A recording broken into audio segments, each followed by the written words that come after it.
You see the most recent stuff first. And as I was looking at the results of this hit, I noticed one paper that really changed an important way that I have viewed Protandim vis-a-vis cancer. And I discussed this with a number of you this morning, and this is a big topic, Protandim and cancer patients. And this paper looks at not Protandim, but curcumin, one of our ingredients. And curcumin in and of itself is a NRF2 activator. Protandim is greatly amplified. It works better than curcumin because we've got the synergy of the 5. But the mechanism is the same. Curcumin activates NRF2, Protandim activates NRF2 more strongly. And just look at the title of this paper, and I think this can speak to you. It's a little obtuse maybe, but you can look at that title and figure it out. Curcumin, the golden spice from Indian saffron.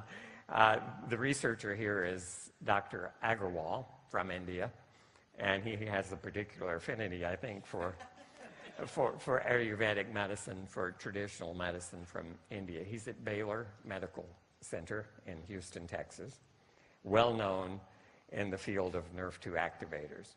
So curcumin is a chemosensitizer and radiosensitizer for tumors. What does that mean? Tumors are treated with chemotherapy and with radiation. The reason for treating tumors with those two treatments, and they both increase oxidative stress substantially, is that unlike most other therapies that you get from the doctor that tend to make your cells work better, these two are designed to kill cells because your body, if you have cancer, contains cells that are rogue cells. They're out of control. They're multiplying, trying to overtake your body. And a concern has been, because chemotherapy and radiotherapy both increase oxidative stress in an attempt to kill cancer cells, there's been a controversy for a number of years. Is antioxidant therapy a good idea here? Because you may actually protect the cells that you want to kill. You're using a therapy to put focused oxidative stress on these cells with the idea of pushing them over the edge, killing them.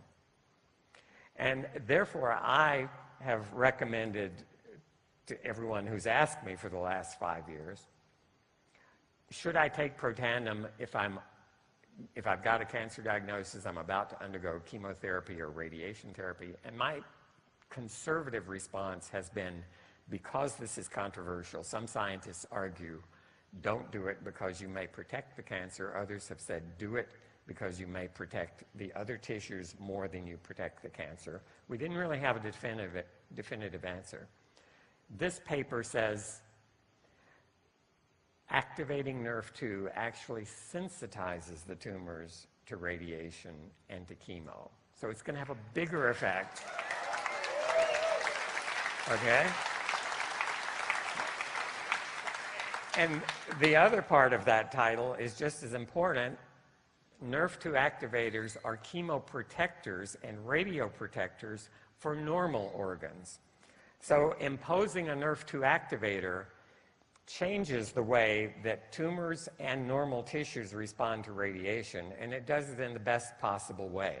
It makes the radiation more effective at eliminating the tumor and less effective at causing damage to the rest of your body that really needs to survive. Right. So again, what's my point here?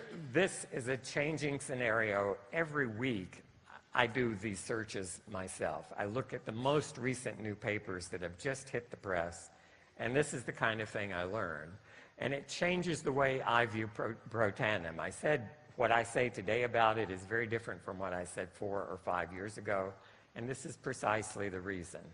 We're in the middle of a rapidly changing field, and we need to stay tuned to this company and to sites such as PubMed.gov to get the latest information.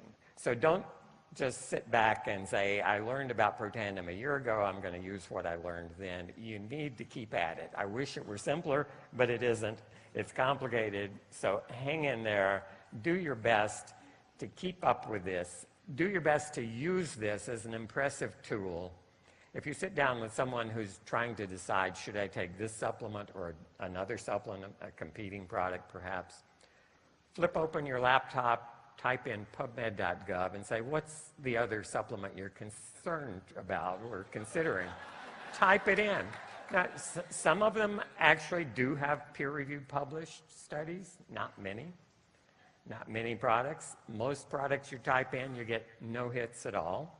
It's not there. And they may say, well, the company says on their website it does this, it does that. Okay, if it's true, they should submit it to a journal. They should get a peer-reviewed published paper. Then it will mean something. All right.